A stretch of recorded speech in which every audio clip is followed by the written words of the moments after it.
सरकार क्या करती है कि हमारा वोट बैंक बचाने के लिए या लोगों को खुश करने के लिए बहुत सारी चीजें फ्री में बांटती रहती है। अंडर गवर्नमेंट स्पेंड कर रही है अराउंड 46,000 करोड़ रुपीज एनुअली। मतलब कि आप एक मिडिल क्लास से पैसा लेके आप वो गरीबों के बीच में बांट रहे हो। अगर महाराष्ट्र में आपका कोई दोस्त है तो उसे जरूर पूछना कि लाडला भाई ये योजना सरकार कब इंट्रोड्यूस करेंगी।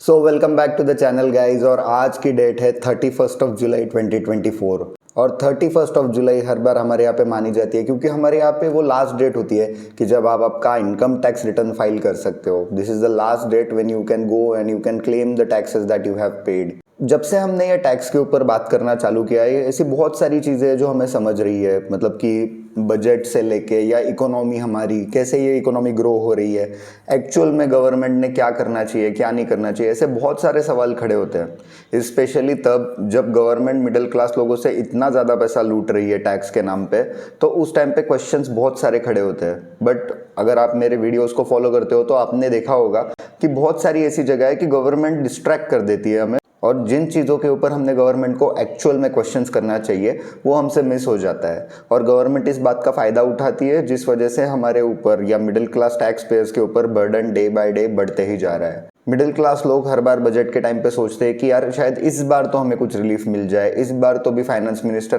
हमारे लिए कुछ अच्छा चीज़ लेके आए। बट ऐसा कभी नहीं होता है। हमारे हाथ हर बार आती है तो सिर्फ और सिर्फ डिसअपॉइंटमेंट। रिसेंटली मैंने मेरे घर पे कुछ फ्रेंड्स को इनवाइट किया था और over the discussion there is a brutal topic that we discuss. तो रिसेंटली जब महाराष्ट्र गवर्नमेंट ने उनका बजट पेश किया था तब उन्होंने एक स्कीम इंट्रोड्यूस की है और उसका नाम है माझी लाड़की बहन योजना और मुख्यमंत्री लाड़की बहन योजना।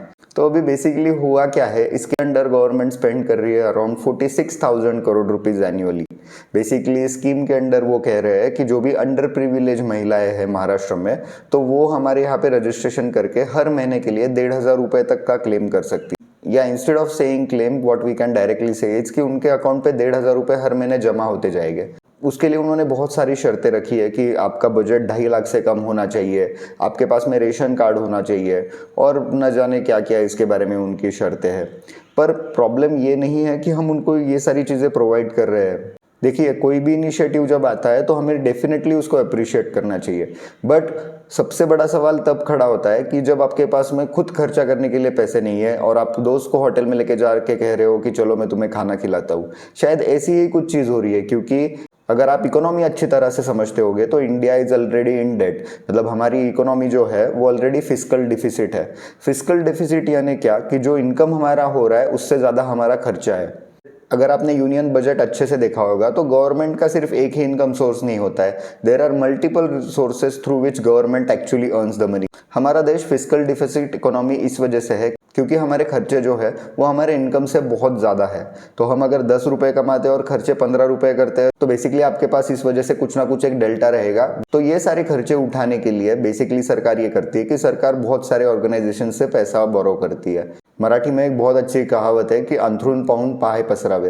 बेसिकली व्हाट इट सेज कि आपकी जेब जितनी बड़ी हो आपने खर्चा भी उतना ही करना चाहिए। आपके जेब के बाहर आपने ये खर्चा करना नहीं चाहिए। अगर हम स्पेसिफिकली महाराष्ट्र सरकार की इसमें बात करेंगे तो मुझे ऐसा लगता है कि ऑलरेडी अगर आप कर्जे में डूबे हुए हो तो इस 46,000 करोड़ रुपीस लोगों में बांटने की जरूरत क्या है। आई नो कि इसके ऊपर से बहुत सारा बैकलैश आएगा और लोग बोलेंगे कि अरे फ्री में पैसा मिल रहा है तो क्यों छोड़ना है।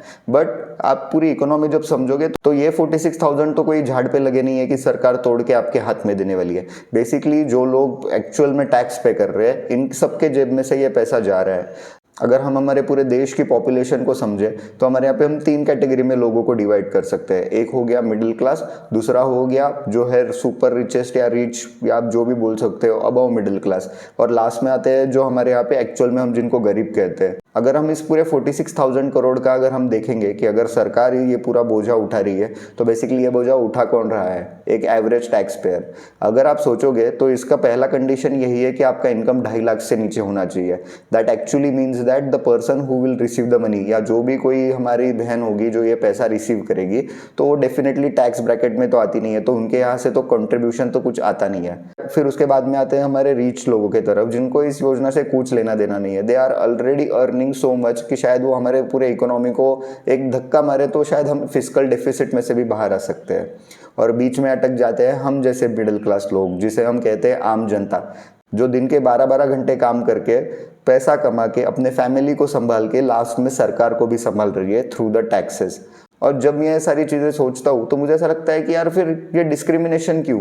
मतलब कि आप एक मिडिल क्लास से पैसा लेके आप वो गरीबों के बीच में बांट रहे हो। तो अगर हम सच में देखेंगे तो अगर आप कुछ पैसे कमा रहे हो और अगर आप उसके ऊपर टैक्स भर रहे हो तो वही टैक्स शायद आपके बाजू वाले घर में अगर कोई होगा तो वो बंदा लेके जाएगा। और ऐसा भी हो सकता है कि आपके बाजू वाले घर में जो बंदा है जो ये पैसे लेके जाने वाला है वो टैक्स भरता भी ना हो।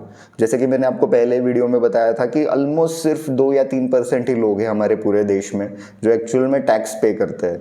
तो सोचिए कि अगर है ना 140 करोड़ लोगों का भार अगर हमारे यहाँ पे सिर्फ 2% लोग ही उठा रहे हैं तो मुझे ऐसा लगता है कि ये इकोनॉमी बहुत बड़ी हो जाएगी and we will be the richest. ये ऐसा कभी जिंदगी में पॉसिबल हो नहीं सकता है। और जब ये सब मैं मेरे दोस्तों के साथ में डिस्कस कर रहा था तो मुझे एक बात याद आई। तो कुछ महीने पहले मेरी एक फ्रेंड मुझे मिलने के लिए आई थी and she has to travel back to Pune from Aurangabad. तो ऐसा हुआ कि सवेरे सवेरे मैं उसको छोड़ने के लिए बस स्टैंड पे जब मैंने टिकट काउंटर पे बोला कि मुझे एक पूना का टिकट चाहिए तो उन्होंने पूछा कि आपके लिए या मैडम के लिए। तो मैंने कहा कि मैडम के लिए। तो उन्होंने बोला कि ठीक है फिर 250 रुपये ही दो।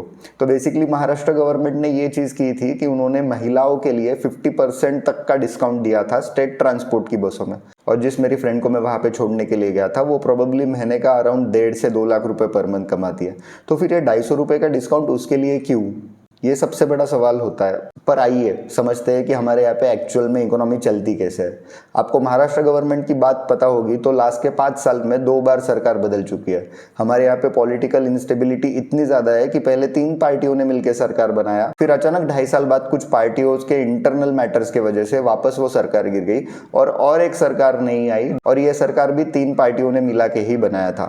तो बेसिकली जैसे आपको पता होगा कि हमारे यहाँ पे एक बहुत अच्छी टर्म है दैट इज कॉल्ड एज रेवड़ी कल्चर। तो रेवड़ी कल्चर मतलब कि बेसिकली यही है कि सरकार क्या करती है कि हमारा वोट बैंक बचाने के लिए या लोगों को खुश करने के लिए बहुत सारी चीज़ें फ्री में बांटती रहती है।